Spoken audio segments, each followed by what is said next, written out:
My fingers went numb the instant they touched that bottle. A sudden cold wave crashed through my body, starting from my fingertips and flooding my chest like Arctic water. There it was, half-empty men's lubricant nestled between my wife's lipstick and a pack of morning after pills. Screaming a truth so loud I could barely breathe. Time froze. My heart hammered against my ribs as though trying to escape the knowledge now searing through my brain.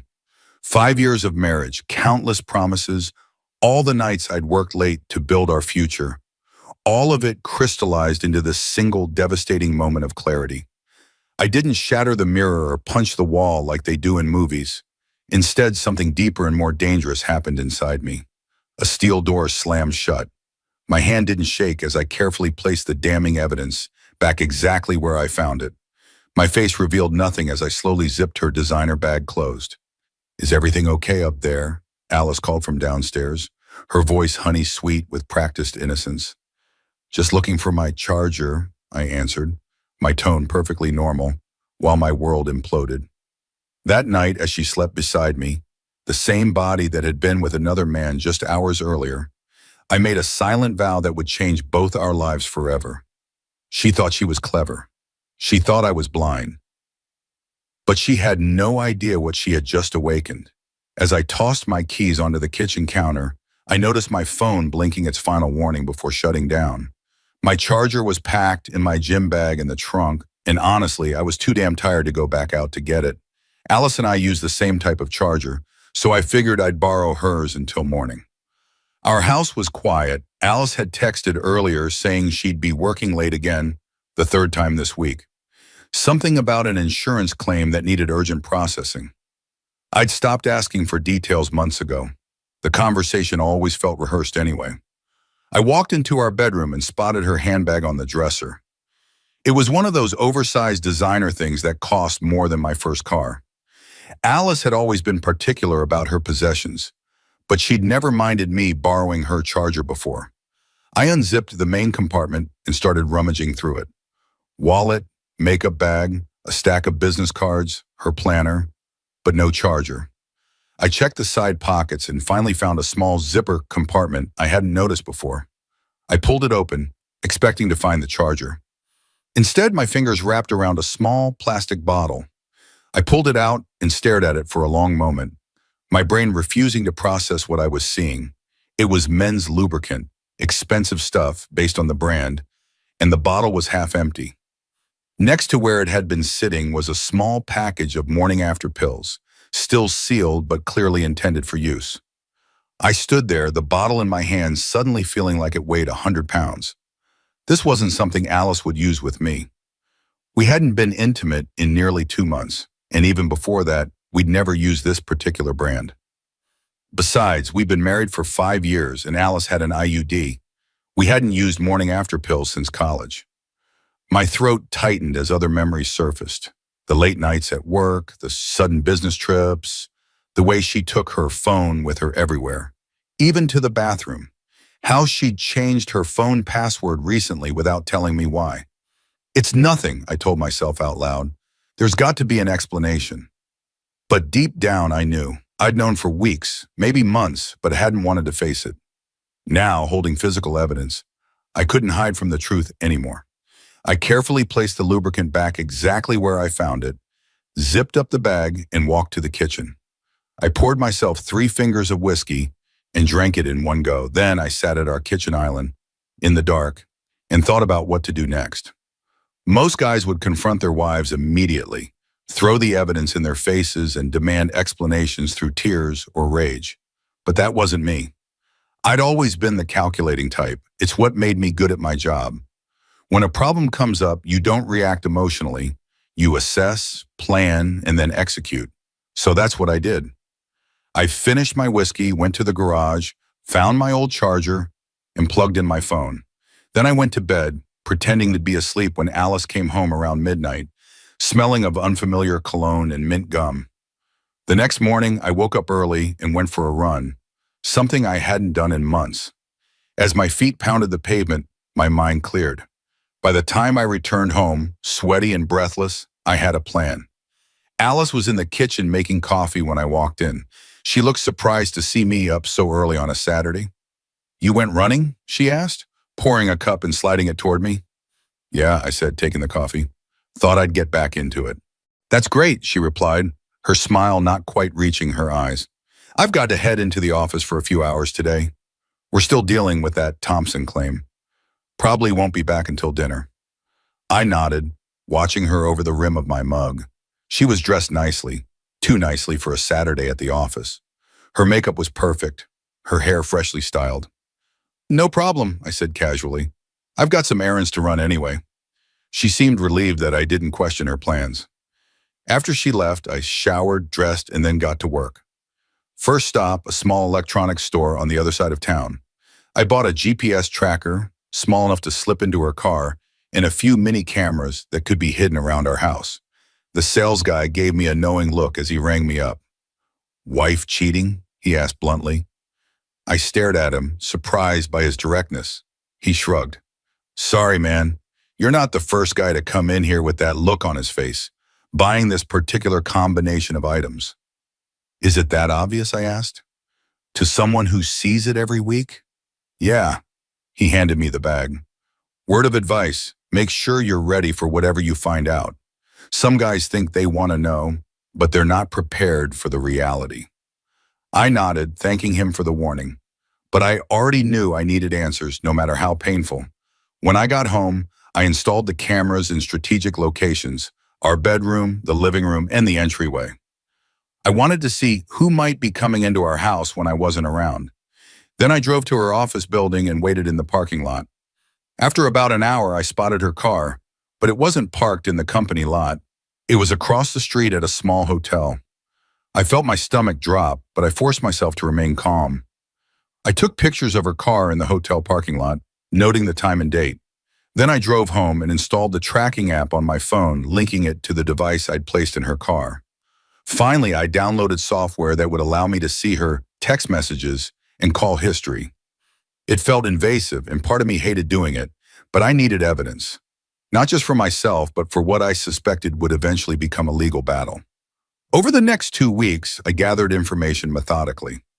I learned that Alice was seeing someone named Harry Wilson, a colleague from her department. They weren't even particularly discreet, meeting at the same hotel 3 times a week, usually during lunch or after work.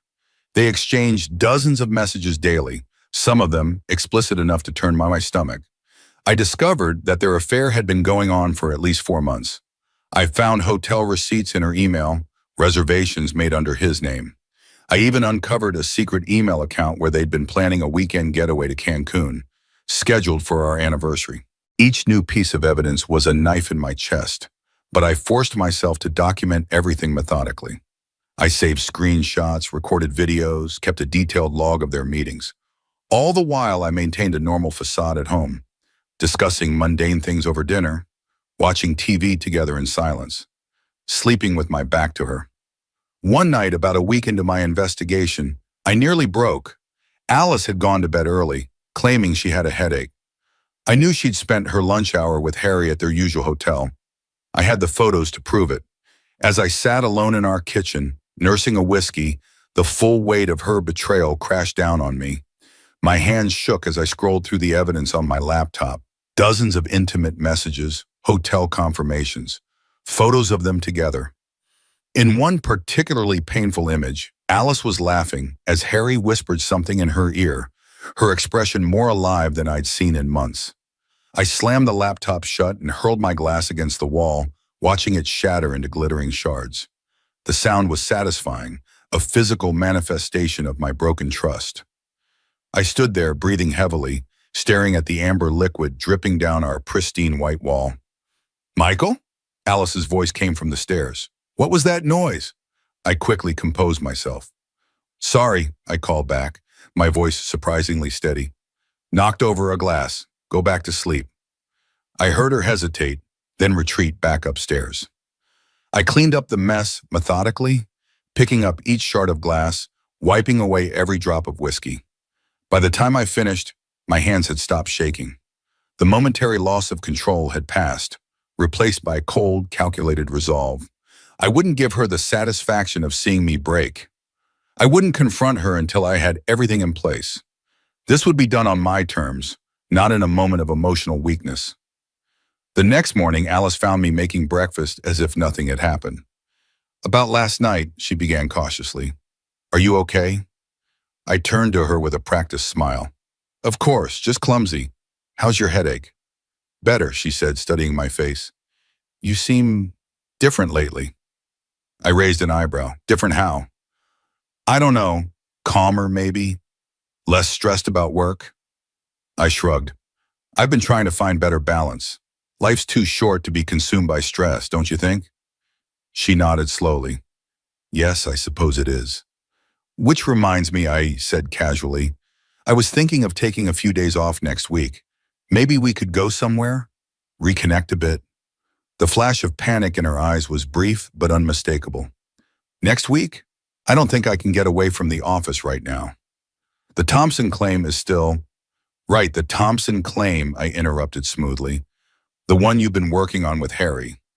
She froze, coffee cup halfway to her lips. Yes, and others on the team. Of course, I said, turning back to the stove. Another time then. I could feel her eyes on my back, suspicious and uncertain. She knew something was off but couldn't quite place it. That seed of doubt would grow in the coming days, making her nervous, prone to mistakes. Good. Later that week, I implemented the next phase of my plan. I called Alice's office and asked to speak with her boss, Martin Reynolds.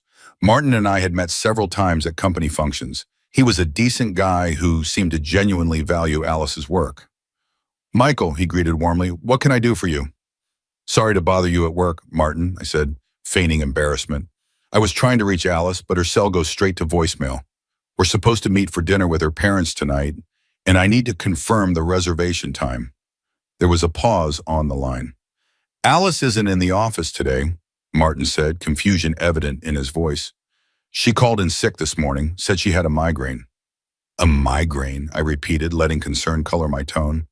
That's strange. She left the house in her work clothes, said she had an important meeting. Another longer pause. Well, plans change, Martin said carefully. Maybe she started feeling ill after she left home. Maybe, I agreed. Though it's odd she didn't let me know. Anyway, I'll try her cell again. Thanks, Martin. No problem, he replied, his tone now guarded. Hope you connect with her soon. I hung up satisfied. Martin wasn't stupid. He'd noticed the discrepancy, stored away. It might not mean anything on its own, but combined with the evidence I planned to submit to HR, it would form part of a damning pattern. I checked the GPS tracker on my phone. Alice's car was parked at the hotel across from her office, the same hotel where she met Harry 3 times a week. I considered driving there, confronting them in person, but dismissed the idea. Patience had gotten me this far. It would carry me through to the end. Instead, I used the afternoon to meet with my lawyer again, updating him on the new evidence I'd gathered. He was impressed with my thoroughness. Most clients in your situation are too emotional to be this methodical, he remarked, reviewing the files. You've built an airtight case. I'm an engineer, I reminded him. Solving problems methodically is what I do. He nodded, closing the folder. Well, this particular problem is nearly solved. Once you're ready to proceed, we can have the papers filed immediately. I'll be ready soon, I promised. There's just one more piece I need. That evening, Alice came home late, looking tired but relaxed. The kind of relax that comes after a day spent not dealing with migraines or work stress. How was your day? I asked as she dropped her bag on the counter. She tensed slightly before answering. Brutal. Back-to-back meetings and a mountain of paperwork. That sounds exhausting, I said sympathetically, especially with a migraine. Her eyes snapped to mine. What? Martin mentioned you called in sick with a migraine when I tried to reach you today, I explained innocently. I was worried when you didn't answer your cell. Her expression cycled rapidly through surprise, confusion, and calculation before settling on casual dismissal. Oh, that. I started feeling better around lunchtime, so I went in for the afternoon. Must have missed your call. I nodded as if that explanation made perfect sense. Well, I'm glad you're feeling better. I made pasta if you're hungry. She declined dinner and retreated to our bedroom, claiming fatigue. I heard her on the phone shortly after, her voice too low to make out the words. Checking in with Harry, no doubt. Warning him that I might be getting suspicious. Let them worry, I thought. Let them scramble and make more mistakes. The net was tightening, and they didn't even realize how close they were to being caught. Alice never suspected a thing. She thought I was oblivious, too wrapped up in my work to notice her betrayal. That misconception would be her downfall. By the third week, I had enough evidence to bury her in divorce court. But I wanted one more piece, something irrefutable. I wanted to catch them together, in person. My opportunity came when Alice mentioned a late meeting on Thursday night. According to her work calendar, which I now had access to, there was no such meeting, but there was a reservation at their usual hotel. That morning, Alice was unusually attentive, making coffee and asking about my plans for the day. It was the first time in weeks she'd shown any interest in my schedule. I thought I might finish early today, I said casually. Maybe pick up some steaks for dinner? It's been a while since we've had a proper meal together. A flicker of panic crossed her face. Oh, that's sweet, but I have that late meeting tonight, remember? The Thompson claim review with the executive team? Right, I nodded, watching her carefully. The Thompson claim. When do you think you'll be home? Hard to say, she replied, not meeting my eyes. These reviews can run long. Don't wait up for me. I'll try not to, I said, suppressing a bitter laugh. The Thompson claim was real, I'd verified that much. But the review meeting was entirely fictional. Her calendar showed she'd be in a personal appointment from 7 o'clock p.m. to 9:30 p.m. After she left, I prepared meticulously for the evening ahead. I packed my camera with the telephoto lens, checked that the GPS tracker on her car was working, and reviewed my plan one final time. Today was the day I'd get the last piece of evidence I needed, the one that would make her betrayal undeniable even to her. I left work early, telling my team I had a doctor's appointment. In reality, I drove to the hotel and found a discreet spot in the parking lot with a clear view of the entrance. The waiting was excruciating, each minute stretching endlessly as I sat alone with my thoughts. I questioned myself repeatedly. Was I taking this too far? Should I have confronted her weeks ago, saved myself this extended torment?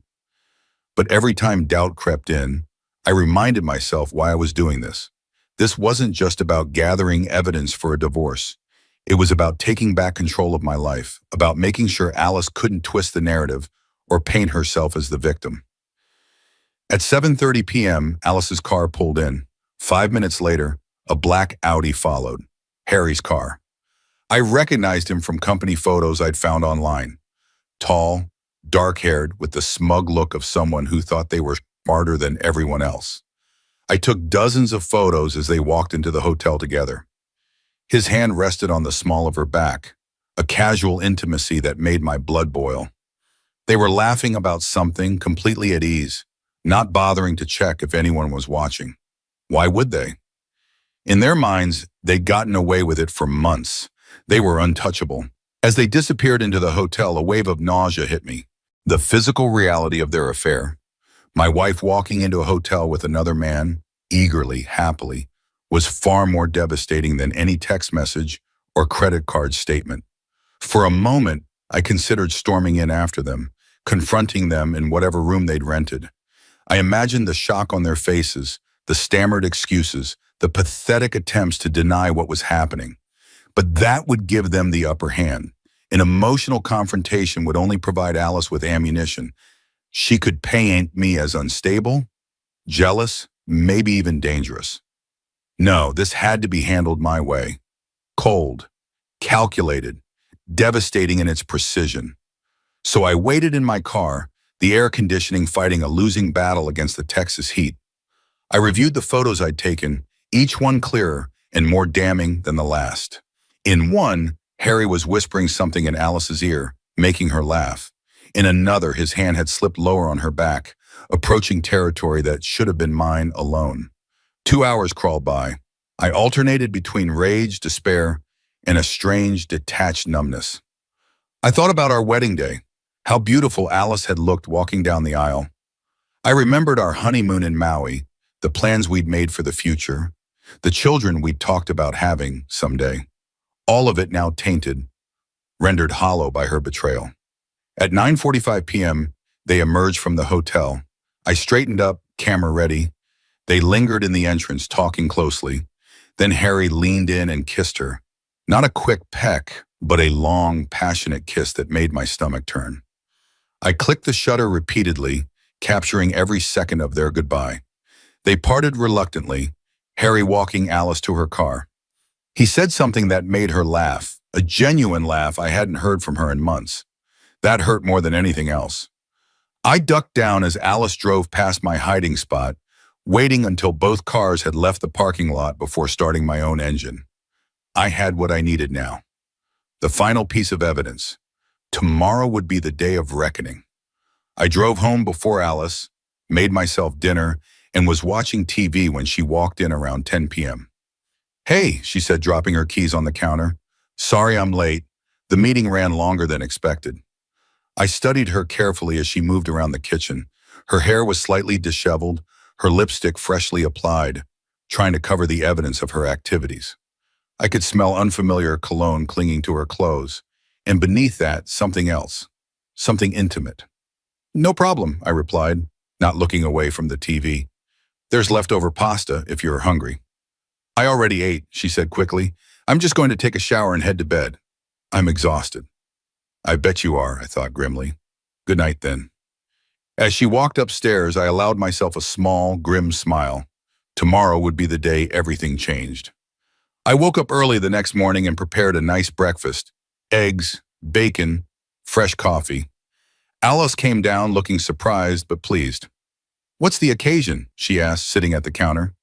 "Just felt like making breakfast," I said, sliding a plate toward her. "We haven't really talked much lately. I thought it might be nice." She looked momentarily uncomfortable but recovered quickly. "That's sweet, thanks." We ate in silence for a few minutes before I spoke again. "So how was your meeting last night?" "Fine," she said, not meeting my eyes. "Just the usual client issues." "With Harry Wilson?" I asked casually. Her fork clattered against the plate. "What?" "Your meeting," I repeated. "Was it with Harry Wilson from your department?" She stared at me, her face draining of color. How do you know Harry?" Instead of answering, I reached for my phone and pulled up the photos I'd taken the night before. I slid it across the counter to her. "You two seem to have a productive discussion in the Parkview Hotel parking lot," I said, my voice steady despite the rage building inside me. "Very professional." She stared at the photo, then looked up at me with wide eyes. "Michael, I can explain." "Please don't insult me," I cut her off. "I know everything, Alice. I know about the 4-month affair. I know about the Cancun trip you planned for our anniversary. I know about the lubricant in your purse and the morning after pills. I know you've been lying to me for months." She sat frozen, her breakfast forgotten. How did I find out? Does it matter?" I stood up and walked to my briefcase, pulling out a folder thick with documents. "What matters is what happens next." I laid the folder on the counter. "These are divorce papers. I've already spoken to a lawyer. Given the evidence I've collected, he's confident that you won't be entitled to much in the settlement." "Evidence?" she whispered. "Screenshots of your texts, hotel receipts, photos of your meetings. I've been gathering it for weeks." Her shock gave way to anger. "You've been spying on me? Going through my private messages? That's illegal." I laughed without humor. "You're concerned about legality now? After betraying our marriage vows? That's rich, Alice." She stood up abruptly, sending her chair skidding backward. "You had no right to invade my privacy like that. And you had no right to betray my trust." I shot back, my composure finally cracking. "What did you think would happen, Alice? That I'd never find out? That I'd just keep working 60-hour weeks while you screwed your colleague in hotel rooms I paid for with my credit card?" "It wasn't about the money," she said, her voice smaller now. "Then what was it about?" I demanded.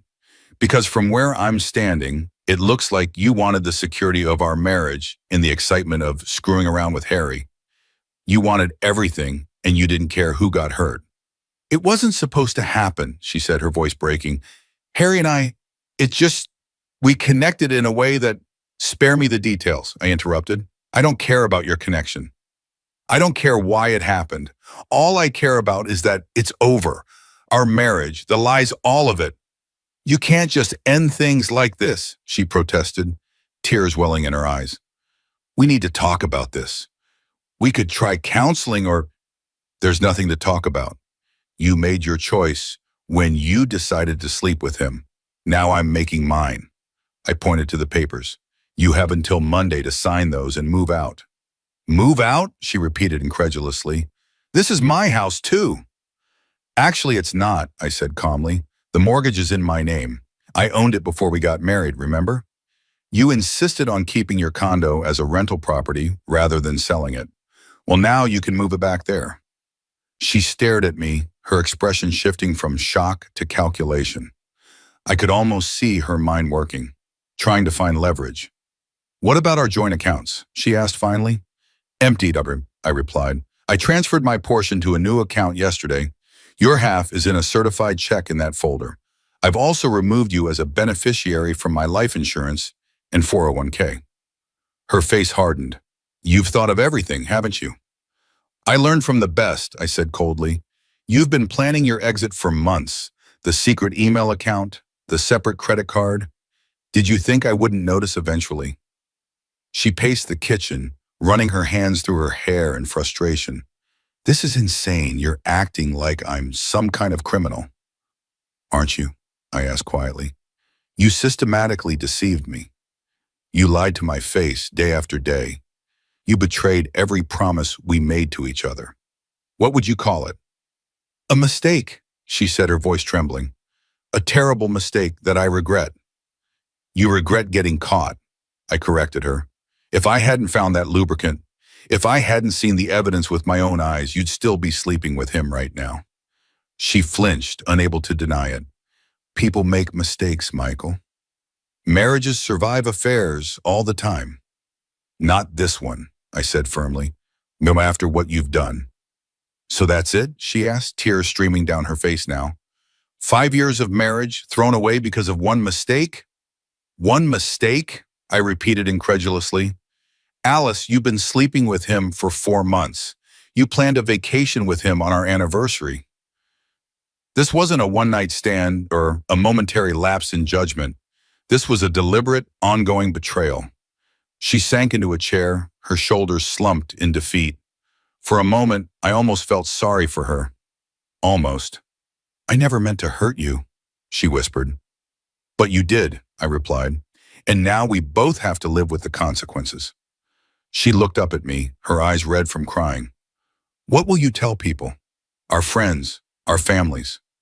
The truth, I said simply. I won't lie to protect your reputation, Alice. I'm done covering for you. She nodded slowly, seeming to accept this. Then in a voice so low I almost didn't hear it, she asked, Did you ever really love me, Michael? The question caught me off guard. Of course I loved you. I loved you with everything I had. That's why this hurts so damn much. We sat in silence for a long moment, the weight of everything that had been lost hanging heavy between us. Finally, she stood up. I'll need some time to pack my things, she said quietly. Take the weekend, I offered. I'll stay at a hotel, but I want you gone by Monday morning.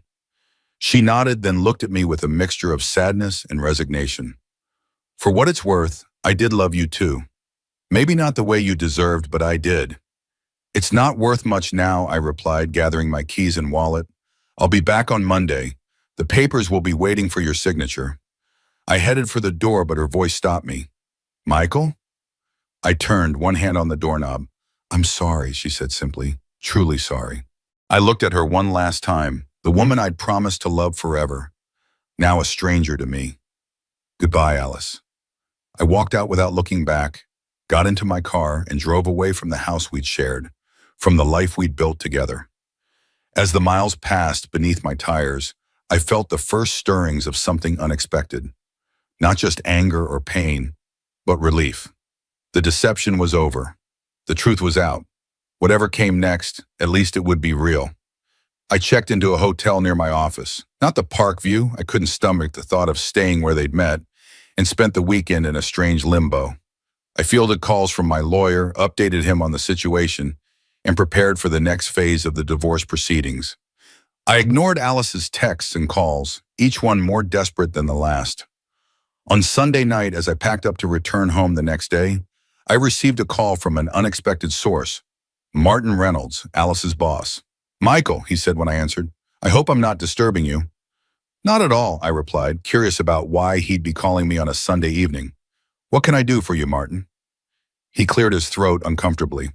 I wanted to give you a heads up. Alice came to me on Friday afternoon with some concerning allegations about Harry Wilson. She claims he's been harassing her, pressuring her into an inappropriate relationship. I sat down heavily on the hotel bed. Is that so? Yes, Martin continued. She's filed a formal complaint with our, given your call last week about her whereabouts, I thought you should know. I appreciate that, I said carefully. But I'm afraid Alice isn't being honest with you, Martin. What do you mean? Alice and Harry have been having a consensual affair for months, I explained. I have extensive evidence, which I was planning to share with your HR department tomorrow. There was a long pause on the line. I see, Martin said finally. That complicates things. I imagine it does, I agreed. Alice is trying to get ahead of the situation, to paint herself as the victim rather than the perpetrator. This is highly irregular, Martin said, his discomfort evident. But given the seriousness of her allegations against Harry, I think it would be best if you shared your evidence with us as soon as possible. I'll come in first thing tomorrow, I promised. And Martin, thank you for the call.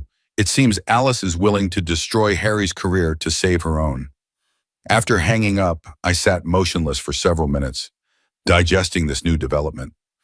Alice was more calculating than I'd given her credit for.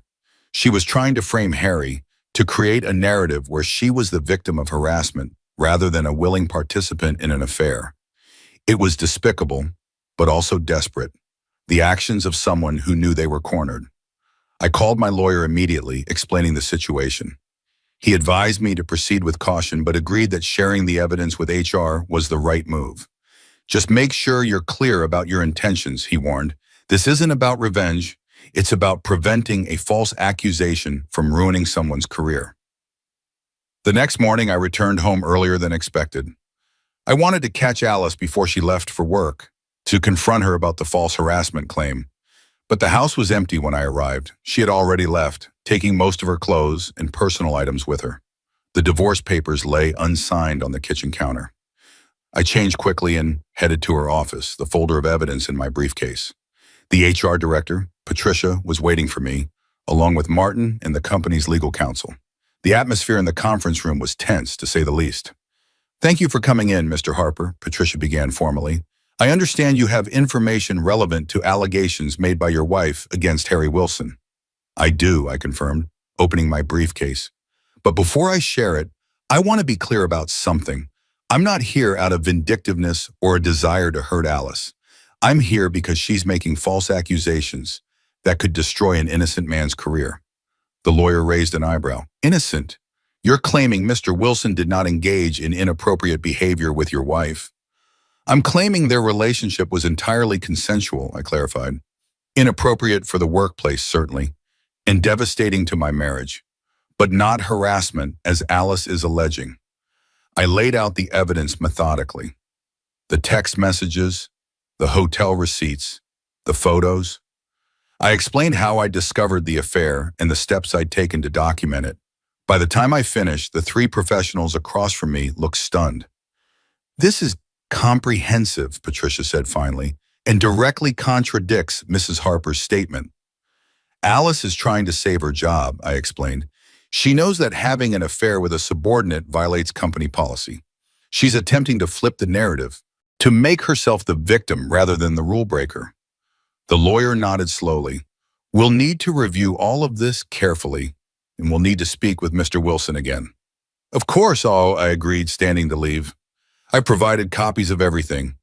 Do what you need to do. As I reached the door, Martin called after me. Michael, I'm sorry about all this. Truly. I nodded my acknowledgement but didn't trust myself to speak.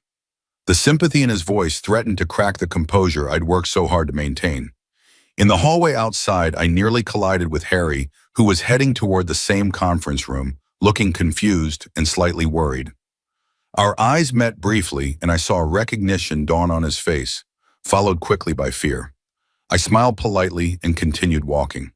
The meeting with Alice's HR department was brief but productive. I handed over selected evidence of the affair, carefully redacted to hide the more explicit details.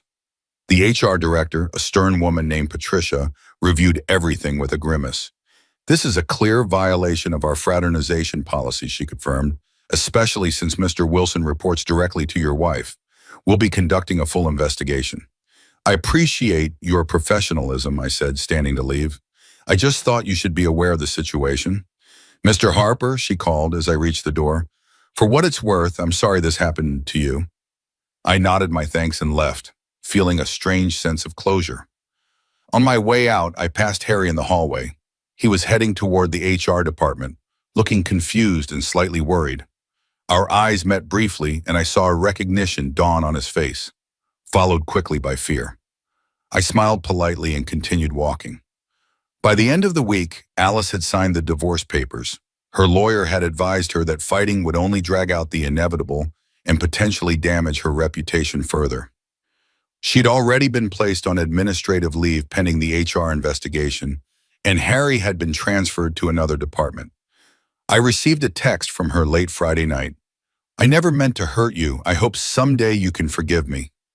I didn't respond. There was nothing left to say. The divorce was finalized in record time, thanks to Alice's cooperation and my meticulous evidence.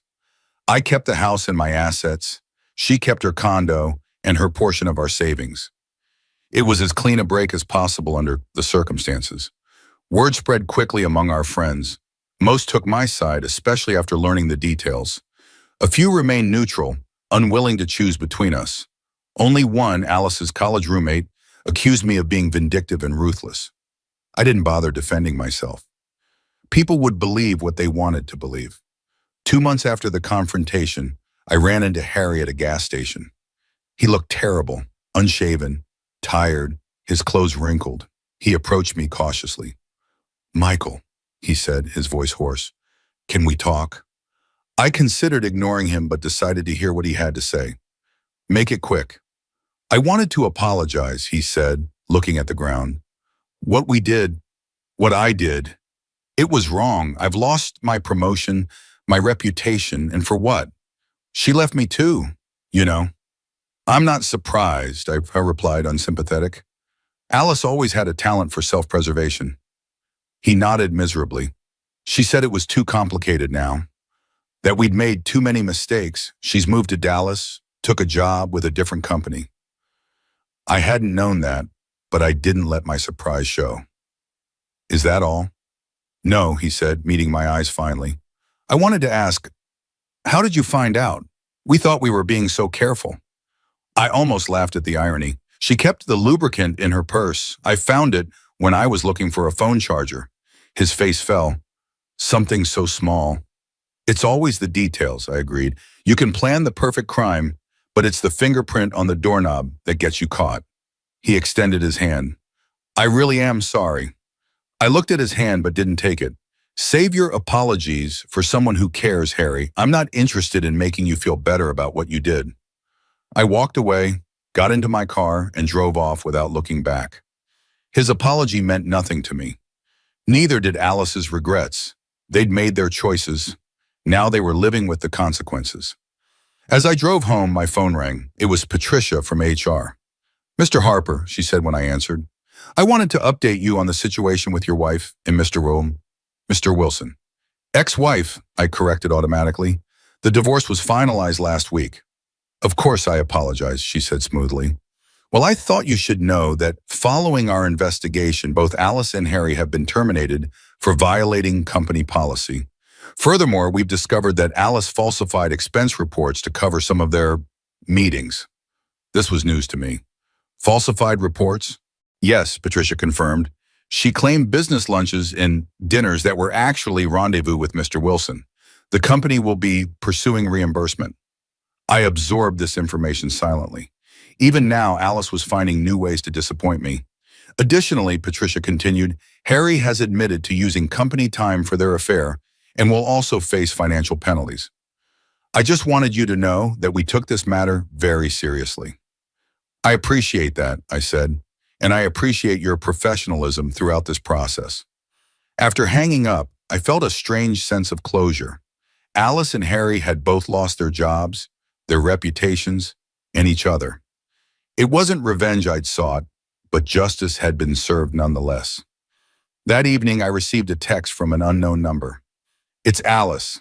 I know you probably don't want to hear from me, but I wanted you to know I'm truly sorry for everything. I'm starting over in Dallas. I hope someday you can forgive me." I stared at the message for a long time before deleting it without responding. Forgiveness might come someday, but not yet. The wounds were still too fresh, the betrayal too raw. Instead of dwelling on Alice's message, I went to the garage and pulled out some old boxes I'd stored there years ago. In one, I found what I was looking for: brochures and magazines about classic car restoration. It had been a passion of mine in college, one that Alice had always dismissed as impractical and expensive. I flipped through the pages, feeling a familiar excitement stir within me. Maybe it was time to revisit this old dream. Maybe restoring something broken was exactly what I needed right now. The next day, I started browsing online listings for classic cars in need of restoration. I had the time, the space in my garage, and now the freedom to pursue what I wanted. It felt strangely liberating. In the months that followed, I focused on rebuilding my life. I threw myself into work, earning a promotion and a substantial raise. I renovated parts of the house, erasing traces of Alice's presence. I started running regularly again, shedding the weight I'd gained during my marriage. And slowly, the pain began to fade. The betrayal still stung when I thought about it, but those moments became less frequent. I started going out with friends again, accepting invitations I would have declined during my marriage. 6 months after the divorce, I bought a 1967 Mustang Fastback that needed complete restoration. It had been a dream of mine since college, one that Alice had always dismissed as impractical. I converted half the garage into a workshop and spent my weekends covered in grease and rust, methodically bringing the car back to life. It was during this time that I met Olivia. She owned the specialty parts store I frequented for the Mustang restoration. Tall, with curly red hair and an encyclopedic knowledge of classic cars, she was unlike any woman I'd ever dated. Our relationship developed slowly: coffee after I'd pick up parts, then dinner, then weekends spent working on the car together. I was cautious, still raw from Alice's betrayal. Olivia understood and never pushed. She had her own scars from a previous relationship and respected my need for space and time. One evening, as we sat in my garage sharing a beer after a day of work on the Mustang, she asked about Alice. I'd given her the broad outlines before, but never the details. "You don't have to tell me if you don't want to," she said, wiping grease from her hands. "But sometimes talking helps." So I told her everything: finding the lubricant, gathering evidence, the confrontation, the aftermath. She listened without interrupting, her expression thoughtful. "You know what impresses me most?" she said when I finished. "Not that you caught her or even how you handled the divorce. It's that you didn't let it destroy you. Some people never recover from that kind of betrayal." I shrugged, uncomfortable with the praise. "I didn't have much choice." "Yes, you did," she insisted. "You could have become bitter, vengeful, or mistrustful of everyone. Instead, you picked yourself up and moved forward. That takes real strength." Her words stayed with me long after she left that night. I hadn't thought of my actions as particularly strong or admirable. I'd simply done what needed to be done. But looking back, I realized she was right. I had survived something that might have broken a weaker person. A year after the divorce, I received a letter from Alice. It had been forwarded through my lawyer, as she no longer had my address. I almost threw it away unopened, but curiosity got the better of me. Inside was a 6-page handwritten letter. Alice explained that she was in therapy, working through her issues with commitment and honesty. She apologized again for the pain she'd caused and admitted that losing me had been the wake-up call she needed. She didn't ask for forgiveness or reconciliation, just acknowledged the damage she'd done and expressed hope that I was finding happiness. I read the letter twice, searching for hidden agendas or manipulations, but found none. It seemed genuine, a product of real reflection and regret. I folded it carefully and put it in my desk drawer, unsure how I felt about it. That night, I called Olivia and asked if she wanted to come over for dinner. As we ate on the patio, watching the Texas sunset, I told her about the letter. "Are you going to respond?" she asked, her voice carefully neutral. I shook my head. No, there's nothing left to say, but it did give me some closure, I think. She nodded, understanding in her eyes. Closure is good. It lets you move on completely. I already have, I said, reaching for her hand across the table. I moved on the day I found that lubricant in her purse.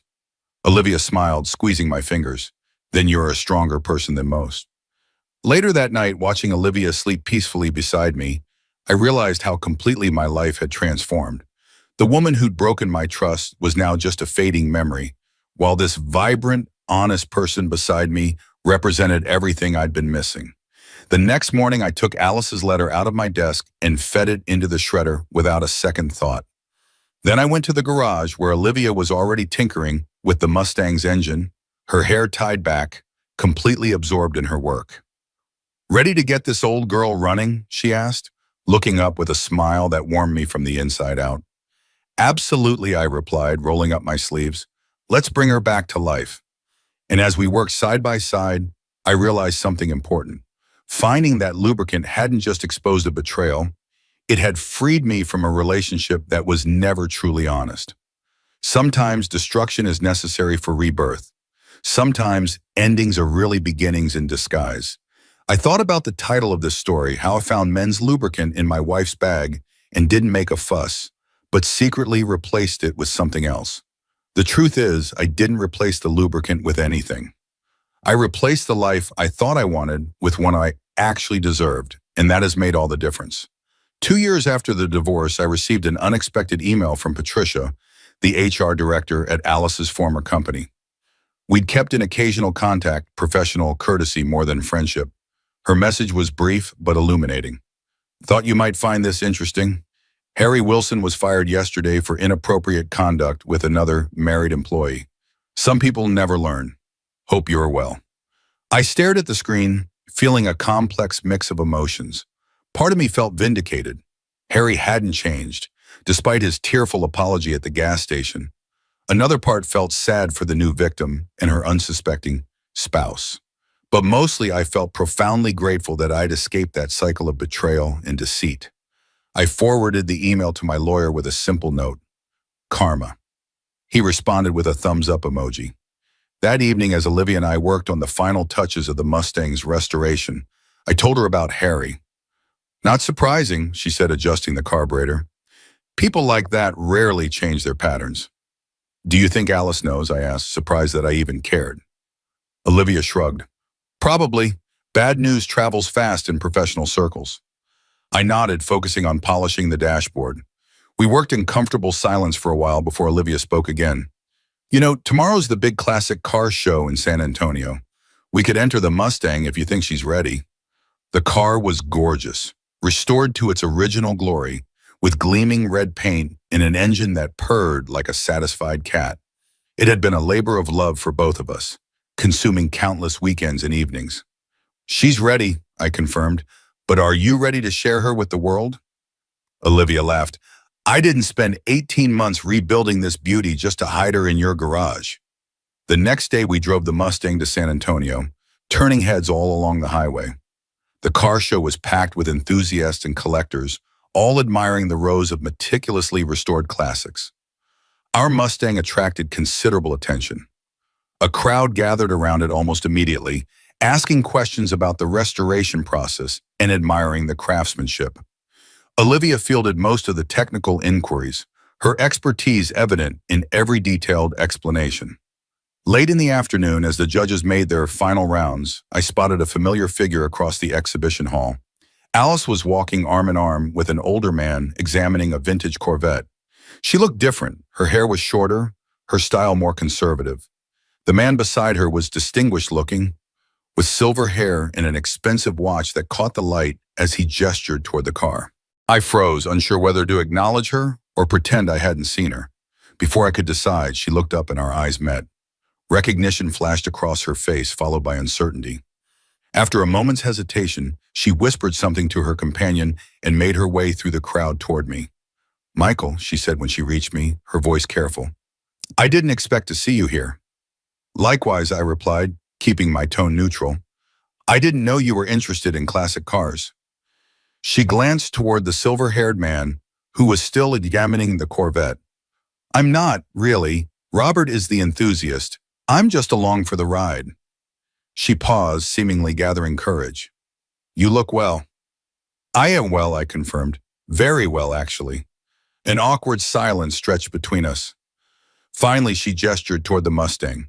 Is this yours? It's beautiful. Yes, I said, feeling a surge of pride. My girlfriend and I restored it together. As if on cue, Olivia appeared at my side, wiping her hands on a rag. The judges are heading this way, she said before noticing Alice. Oh, hello. I made the introductions, watching as the two women sized each other up. Alice's expression was unreadable, but I caught a flicker of something, regret perhaps, or simple curiosity in her eyes. Your restoration work is impressive, Alice said to Olivia. Michael always talked about wanting to restore a classic car, but I never thought he'd actually do it. He did more than talk, Olivia replied, her voice friendly but with an undercurrent of protectiveness. He rebuilt the entire engine himself. Alice nodded, then glanced back at her companion, who was now looking around for her. I should go. It was good to see you, Michael. You too, I said, surprised to find that I meant it. The sight of her no longer sparked anger or pain, just a distant recognition of someone I used to know. As she walked away, Olivia slipped her hand into mine. Ex-wife? Yes, I confirmed. First time I've seen her since the divorce. And how do you feel about that? She asked carefully. I considered the question, searching for the truth. Indifferent, mostly. Like running into an old colleague you weren't particularly close to. She studied my face, then smiled. Good, because the judges are about to announce the winners, and I need you focused on our baby, not ancient history. We made our way back to the Mustang, just as the announcement came over the loudspeaker.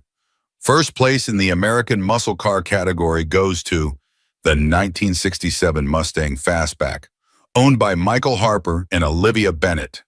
The crowd applauded as we accepted the trophy, a small golden car mounted on a wooden base. Olivia beamed with pride, and I felt a surge of joy that had nothing to do with winning and everything to do with the woman beside me. Later that night, as we drove the trophy-winning Mustang back to Austin under a canopy of Texas stars, Olivia asked, Did seeing Alice bother you at all? I thought about it, one hand on the steering wheel, the other holding hers. No, I said finally. It was like looking at an old photograph. You recognize the image, but it doesn't stir any real emotion. That's healthy, she said, squeezing my hand. Some people never get to that point with their exes. I had good reasons to move on, I reminded her, and better reasons to stay moved on. She laughed, the sound mixing with the rumble of the Mustang's engine. Like a trophy-winning car and a girlfriend who knows how to rebuild a transmission? Exactly, I agreed, grinning. What more could a man want? We drove in comfortable silence for a while, the miles slipping away beneath the tires. I thought about the strange twist of fate that had led me here, how finding that lubricant had been both an ending and a beginning. You know, Olivia said suddenly, if Alice hadn't cheated, you might never have restored this car. You might still be in an unhappy marriage, living someone else's idea of your life. True, I acknowledged, though I'd prefer she'd just asked for a divorce instead of cheating. Of course, Olivia agreed. But my point is, sometimes the worst moments of our lives lead us to the best ones. If you hadn't gone through that nightmare, we might never have met. I glanced at her, taking in her profile in the dashboard light.